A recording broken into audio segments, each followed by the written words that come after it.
Todos tenían una opinión sobre mi vida, que por qué me quedaba, que por qué aguantaba, que por qué no me iba, como si fuera tan fácil, como si marcharse solo requiriera maletas y valor, como si no hubiera 1.000.000 de hilos invisibles amarrándome a ese lugar, a ese hombre, a esa vida que me estaba matando lentamente. Me llamaron cobarde, me llamaron tonta, me llamaron loca, y tal vez tenían razón en algo, porque quedarse donde te destruyen, día tras día, tiene algo de locura. Pero nadie preguntó por qué me quedaba. Nadie preguntó qué pasaba detrás de esas puertas cerradas. Nadie preguntó cuántas veces había intentado irme. Y él me había encontrado. Nadie preguntó cuántas noches había planeado mi escape. Solo para despertarme paralizada de miedo. Porque irse no era solo empacar ropa y salir por la puerta. Irse significaba dejar a mis hijos. Irse significaba no tener a dónde llegar. Irse significaba enfrentarme a un hombre que había jurado que si algún día lo dejaba, me haría arrepentir. Y yo le creí. Porque cuando alguien te ha destruido tanto por dentro, cuando te ha convencido de que sin él no eres nada, cuando te ha mostrado de lo que es capaz cuando se enoja, le crees. Pasé 10 años en ese infierno. 10 años sonriendo en público y sangrando en privado. 10 años escuchando cómo la gente murmuraba: si fuera yo, ya me hubiera ido. Ella se lo busca por quedarse. Debe gustarle sufrir. Y cada palabra era una piedra más sobre mi espalda, porque lo que nadie entendía es que yo no me quedaba porque fuera débil. Me quedaba porque estaba sobreviviendo. Me quedaba porque estaba esperando el momento exacto. Me quedaba porque estaba juntando fuerzas que ni yo misma sabía que tenía. Y cuando finalmente me fui, cuando finalmente encontré el coraje de caminar hacia esa puerta y no mirar atrás, nadie aplaudió. Nadie dijo: ¡qué valiente! Dijeron: ya era hora. Como si hubiera sido fácil. Como si no hubiera dejado pedazos de mi alma en cada habitación de esa casa.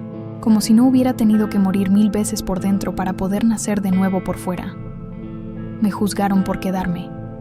Y me juzgaron por irme. Pero lo que nadie vio fue la guerra que se libró dentro de mí. La batalla silenciosa entre el miedo y la esperanza. Entre la culpa y la libertad. Entre la mujer que me habían obligado a ser y la mujer que estaba desesperada por volver a encontrar. Esta es mi historia. Y si alguien alguna vez te ha juzgado por quedarte demasiado tiempo o por irte demasiado tarde, quiero que sepas algo. Solo tú sabes cuánta fortaleza necesitaste para sobrevivir cada día. Y solo tú sabes cuánto valor necesitaste para finalmente decir: basta. Si alguna vez te quedaste cuando todos decían que te fueras, o te fuiste cuando todos decían que te quedaras. Esta historia es tuya. Quédate. Me llamo Estela.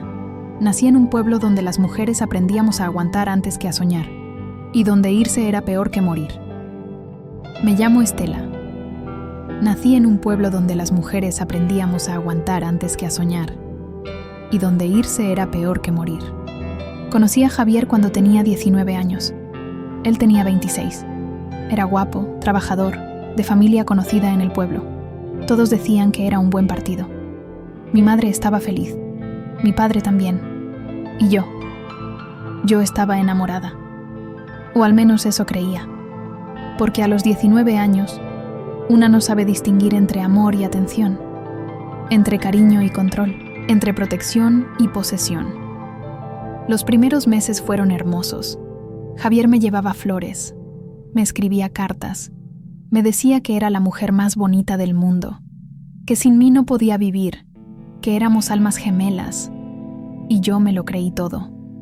Nos casamos 6 meses después de conocernos. Fue una boda pequeña, en la iglesia del pueblo, con mariachis y un banquete en el patio de mis padres. Yo llevaba el vestido de novia de mi madre, arreglado para que me quedara. Javier llevaba traje negro y esa sonrisa que hacía que todo el mundo lo quisiera. Esa noche, cuando llegamos a nuestra nueva casa, él cerró la puerta con llave y algo en su mirada cambió. «Ahora eres mía», me dijo. Y yo sonreí, porque pensé que era romántico. No sabía que esas palabras eran una sentencia. Los primeros cambios fueron sutiles. Dejó de gustarle que usara cierta ropa. Decía que me veía vulgar, que las mujeres casadas no debían llamar la atención. Dejó de gustarle que saliera sola. Decía que para qué necesitaba ir a ningún lado si ya tenía todo en casa. Dejó de gustarle que hablara con mis amigas. Decía que lo único que hacían era llenarme la cabeza de tonterías. Y poco a poco me fui quedando sin ropa que me gustara, sin lugares a donde ir, sin amigas con quien hablar. Me fui quedando sola, con él. Al principio, cuando yo protestaba, él se enojaba, gritaba, decía que yo no lo respetaba, que era una malagradecida, que cualquier mujer estaría feliz de tener un marido que se preocupara tanto por ella. Y luego lloraba. Me pedía perdón, me abrazaba, me decía que me amaba demasiado, que por eso se ponía así, que tenía miedo de perderme. Y yo lo perdonaba, porque eso hacen las buenas esposas, ¿no? Perdonan, aguantan, entienden. Pero los gritos se volvieron insultos, los insultos se volvieron empujones, los empujones se volvieron golpes, y los golpes se volvieron mi vida. Tuve mi primer hijo a los 20 años, una niña. La llamamos Lucía. Cuando la tuve en mis brazos por primera vez, pensé que todo iba a cambiar, que Javier se iba a calmar, que iba a ser diferente. Y por un tiempo lo fue, pero solo por un tiempo, porque un hombre violento no cambia porque nazca un bebé, solo aprende a ser más cuidadoso, a no dejar marcas donde la gente pueda verlas, a esperar a que el bebé esté dormido para explotar. Tuve mi segundo hijo 2 años después, un varón, lo llamamos Miguel, y con cada hijo, las cadenas se volvieron más pesadas, porque ahora no era solo yo, ahora eran ellos, y Javier lo sabía. Me lo decía cada vez que yo amenazaba con irme. Si te vas, te quito a los niños. Ningún juez le va a dar los hijos a una mujer que abandona a su marido. Si te vas sola, y no vas a poder mantenerlos. Si te vas, me aseguro de que nunca los vuelvas a ver. Y yo sabía que no mentía, porque en mi pueblo, los hombres siempre ganaban. Las mujeres que se iban eran las malas, las egoístas, las locas. Así que me quedé limpiando sangre de mi cara, me quedé usando mangas largas en verano para cubrir moretones, me quedé inventando excusas cada vez que alguien preguntaba por qué no salía de casa, me quedé muriendo por dentro, pero sonriendo por fuera, porque eso era lo que se esperaba de mí, aguantar, callar, sobrevivir. Y mientras tanto, la gente murmuraba, ¿por qué no se va? Si fuera yo, ya lo hubiera dejado. Algo debe estar haciendo ella para que él se ponga así. Cada comentario era un cuchillo en mi espalda, porque nadie entendía, nadie veía, nadie sabía que yo no me quedaba por amor, me quedaba por miedo, por mis hijos, por no tener a dónde ir, por no saber cómo sobrevivir sola. Me quedaba porque ir me parecía imposible, hasta que algo cambió. Algo dentro de mí se rompió de una manera diferente. Y ese quiebre fue el principio de mi liberación. El día que todo cambió, mi hija tenía 8 años. Fue un sábado por la tarde. Javier había salido a tomar con sus amigos. Yo estaba en la cocina preparando la cena, rezando para que llegara de buen humor. Lucía estaba jugando en su cuarto con sus muñecas. Miguel veía televisión en la sala. Todo estaba tranquilo, hasta que escuché la puerta abrirse de golpe. Reconocí sus pasos pesados. Reconocí ese silencio cargado que siempre precedía la tormenta. Entró a la cocina tambaleándose. Olía a alcohol. Tenía esa mirada vidriosa que yo ya conocía demasiado bien. ¿Dónde está mi cena?, preguntó.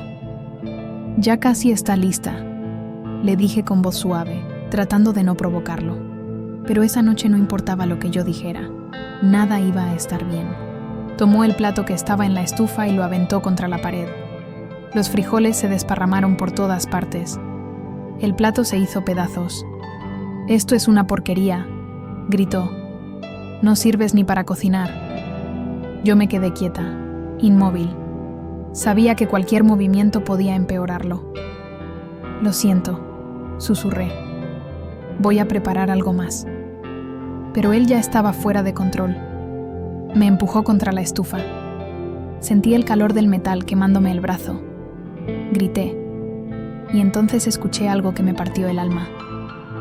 ¡Mamá! Era Lucía. Estaba parada en la puerta de la cocina, con sus ojos enormes llenos de terror, viendo cómo su padre me lastimaba. Javier se detuvo. Me soltó. Y por un momento, vi algo parecido a vergüenza en su rostro. Pero solo por un momento. Luego se fue a su cuarto dando un portazo. Yo me quedé ahí, temblando, con el brazo quemándome y el corazón destrozado. Pero lo que realmente me rompió fue ver a mi hija.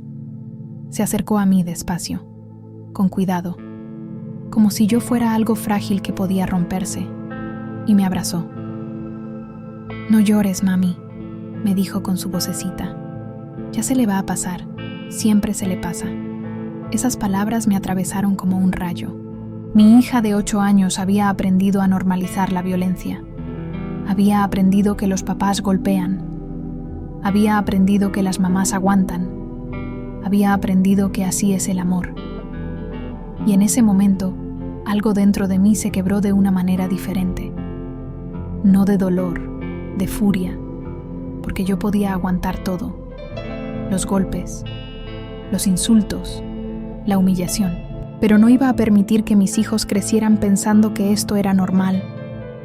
No iba a permitir que mi hija se convirtiera en mí.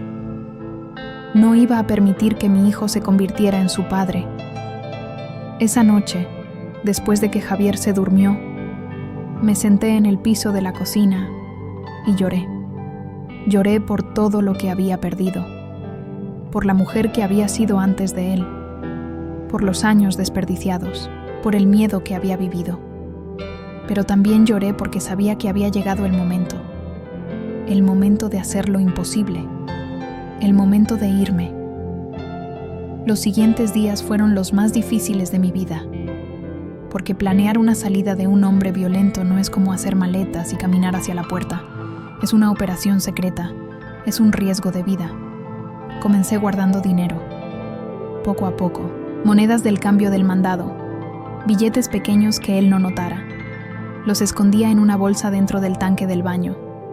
Empecé a llevar documentos importantes a casa de mi hermana, actas de nacimiento, papeles de los niños, mi identificación. Le dije a mi hermana lo que estaba pasando. Ella lloró. Me dijo que me había estado esperando durante años, que su casa era mi casa, pero el mayor obstáculo no era la logística, era el miedo. El miedo de que él me encontrara, el miedo de que me quitara a mis hijos, el miedo de no poder mantenerlos, el miedo de estar tomando la decisión equivocada. Porque después de tantos años de ser destruida, ya no confiaba en mí misma. Ya no sabía si lo que sentía era real o si estaba exagerando, si realmente era tan malo o si yo era demasiado sensible, si merecía ser feliz o si esto era todo lo que podía esperar de la vida. Pero cada vez que dudaba, veía a mi hija. La veía jugando con sus muñecas, repitiendo las mismas escenas que veía en casa. El papá muñeco gritándole a la mamá muñeca. La mamá muñeca llorando en silencio. Y yo sabía que tenía que romper ese ciclo, aunque me matara intentarlo. Pasaron 3 meses desde aquella noche. 3 meses planeando. 3 meses fingiendo que todo estaba bien. 3 meses muriendo de miedo cada vez que Javier me miraba, pensando que tal vez había descubierto mi plan. Pero finalmente llegó el día. Un martes por la mañana. Javier se fue a trabajar como siempre. Yo esperé 10 minutos, 15, 20, para asegurarme de que no regresara por algo que hubiera olvidado. Y entonces me moví. Rápido. Empaqué una maleta con lo esencial. Ropa para mí y los niños. Los documentos que tenía. El dinero escondido. Tomé a Lucía y a Miguel de la mano. Lucía me preguntó a dónde íbamos. Le dije que era una aventura. Pero ella me vio a los ojos y supo. ¿Ya no vamos a volver, mami? Negué con la cabeza. Y ella, mi pequeña niña de 8 años, apretó mi mano más fuerte y dijo: «Está bien, yo te cuido». Salimos de esa casa.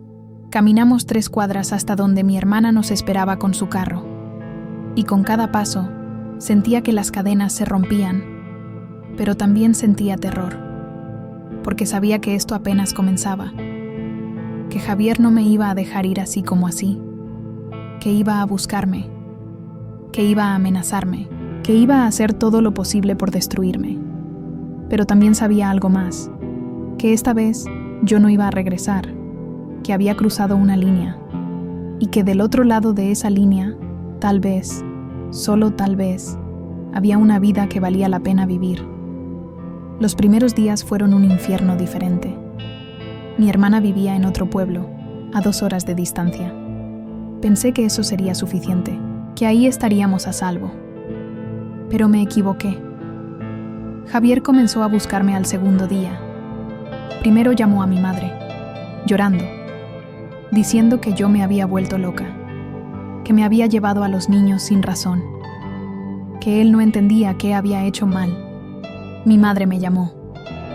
«Estela, ¿qué estás haciendo? Ese hombre está destrozado. Dice que te ama, que quiere que vuelvas». «Mamá, él me golpea», le dije. Hubo un silencio.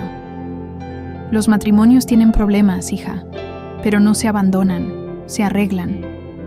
Mamá, me quema, me empuja, me dice que no valgo nada». Otro silencio. «Todos los hombres tienen mal carácter, tu padre también, pero yo aguanté, y mírame, aquí sigo». Y ahí entendí algo devastador.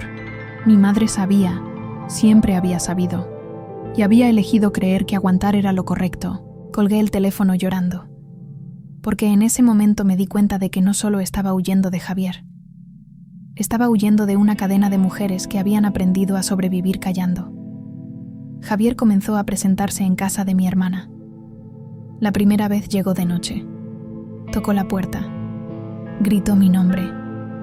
Dijo que solo quería hablar. Mi hermana llamó a la policía. Cuando llegaron, Javier estaba llorando en la calle.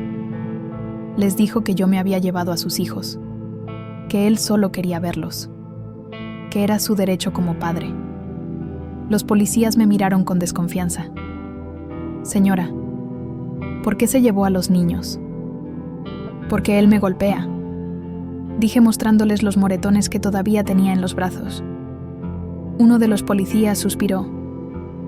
«¿Tiene alguna denuncia previa?» «No». «¿Tiene pruebas?» «Mis moretones». Esos pudieron ser de cualquier cosa. «Señora, sin una denuncia formal, nosotros no podemos hacer nada. Y técnicamente, usted se llevó a los menores sin el consentimiento del padre». Sentí que el piso se abría bajo mis pies. «¿Entonces qué hago?» «Ponga una denuncia. Pero mientras tanto, él tiene derecho de ver a sus hijos». Esa noche, Javier se llevó a Lucía y a Miguel. «Solo por unas horas», dijeron los policías, «para que conviviera con ellos». Yo me quedé destrozada, viendo cómo mi hija me miraba por la ventana del carro, con ojos llenos de miedo. Cuando los trajo de vuelta 3 horas después, Lucía no me miró a los ojos. Miguel estaba callado. Esa noche, cuando los acosté, Lucía finalmente habló. «Papá dice que si no regresamos, nos va a quitar de ti para siempre. Dice que tú eres mala por habernos alejado de él». Me rompí, pero no frente a ella. Esperé a que se durmiera, y entonces me derrumbé, porque estaba haciendo lo correcto, pero todo el mundo me hacía sentir como si estuviera haciendo algo horrible. Mi familia me juzgaba. La gente del pueblo murmuraba. Los policías me veían con sospecha. Y Javier jugaba el papel de víctima a la perfección. Pero mi hermana no me dejó caer. «Estela, escúchame», me dijo esa noche. «Todo esto es parte del proceso. Él va a tratar de destruirte, va a manipular a todos, va a jugar a ser la víctima. Pero tú sabes la verdad, y esa verdad es lo único que importa. ¿Y si me quita a mis hijos? No te los va a quitar, pero tienes que ser más fuerte que él. Tienes que poner la denuncia. Tienes que ir con un abogado. Tienes que pelear. Y tenía razón. Así que al día siguiente, junté todo el valor que me quedaba y fui a poner una denuncia formal. Conté todo. Años de golpes, de insultos, de amenazas. La mujer que me atendió me escuchó con tristeza en los ojos. ¿Por qué esperó tanto?, me preguntó. Y yo le dije la verdad. Porque tenía miedo. Porque no sabía cómo. Porque me hicieron creer que aguantar era mi deber. Ella asintió. Entiendo. Pero ahora viene lo difícil. Él va a negar todo. Va a decir que usted miente. Va a conseguir testigos que digan que él es un buen hombre. Y usted va a tener que ser muy valiente. Ya lo soy, le dije. Por eso estoy aquí. Conseguí un abogado gracias a una organización que ayudaba a mujeres en mi situación. Era una mujer joven, fuerte, que me miró a los ojos y me dijo: vamos a pelear y vamos a ganar. Pero el proceso fue brutal. Javier contrató a un abogado caro. Presentó testigos que decían que yo era una madre negligente, que era inestable, que había abandonado mi hogar sin razón. Mi propia madre testificó a su favor. Estela siempre fue muy dramática, dijo. Javier es un buen hombre, trabajador.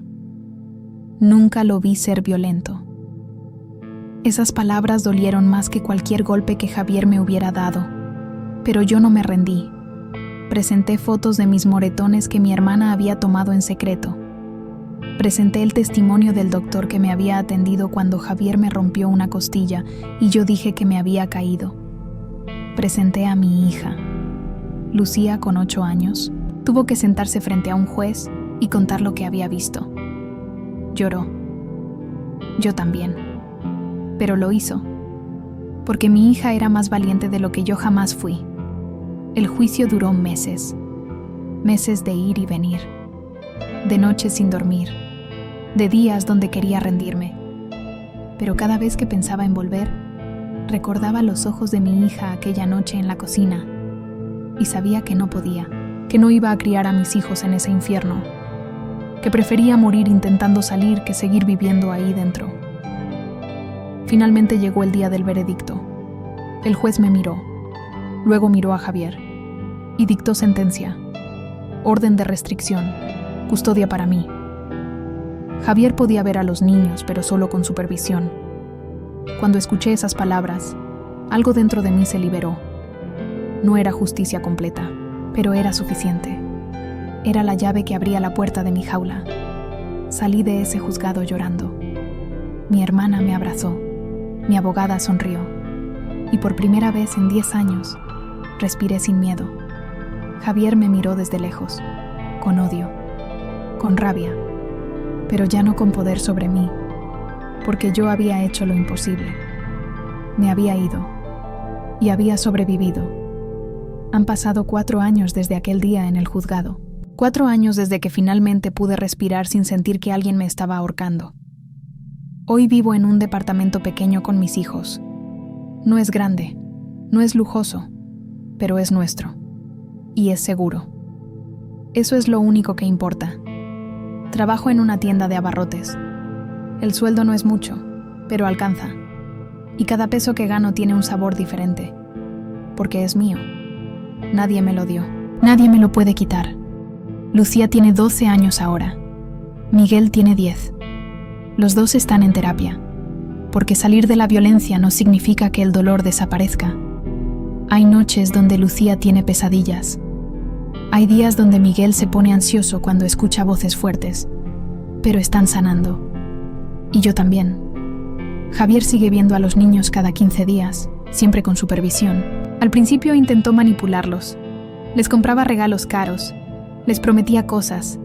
Les decía que todo era mi culpa. Pero mis hijos ya no son los mismos niños que dejaron aquella casa. Han visto a su madre caerse y levantarse. Han visto a su madre pelear. Han visto a su madre elegirse. Y eso les ha enseñado algo que ningún regalo puede comprar. Que el amor verdadero no lastima. La gente del pueblo todavía murmura. Algunos dicen que arruiné mi matrimonio. Otros dicen que fui egoísta. Hay quienes todavía creen que exageré todo. Y antes, eso me dolía. Pero ahora entiendo algo fundamental. Que la gente siempre va a juzgar lo que no entiende. Y yo ya no vivo para la aprobación de nadie. Mi madre y yo casi no hablamos. Ella no ha podido perdonarme por haberme ido.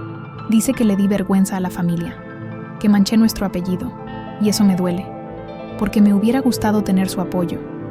Me hubiera gustado que me dijera, hija, qué valiente fuiste. Pero ella también es víctima de la misma cadena que casi me destruye a mí. La cadena que nos enseña que aguantar es más importante que vivir, que el honor de la familia vale más que la vida de una mujer, que el silencio es virtud. Y yo rompí esa cadena. No solo para mí, para mis hijos. Para que Lucía crezca sabiendo que nunca tiene que quedarse donde la lastimen. Para que Miguel crezca sabiendo que amar no es controlar.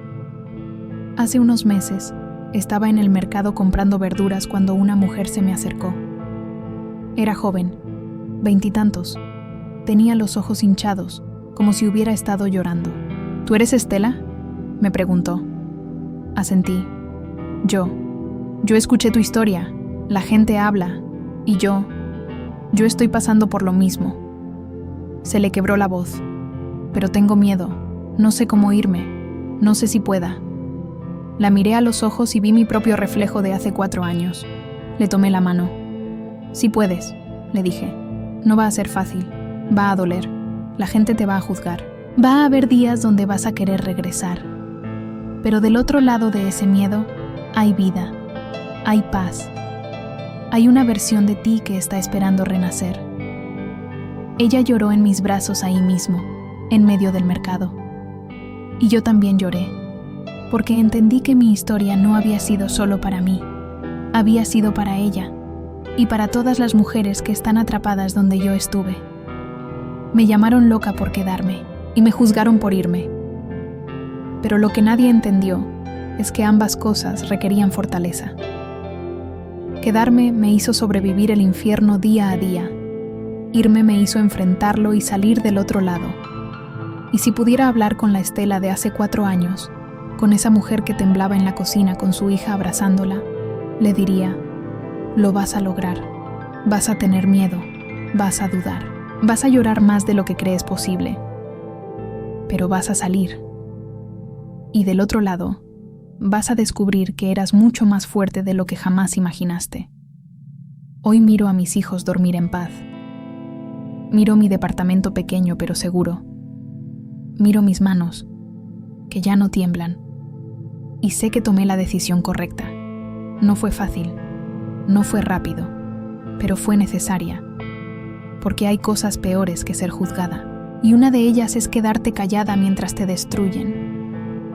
Hay cosas peores que ser llamada loca, y una de ellas es perder tu cordura sobreviviendo en el infierno. Me llamaron loca por quedarme. Pero nadie vio la fortaleza que necesité para planear mi escape. Me juzgaron por irme, pero nadie vio el coraje que necesité para cruzar esa puerta. Y hoy, cuando me miro al espejo, veo algo que no había visto en años. Veo cicatrices, veo cansancio, pero también veo dignidad.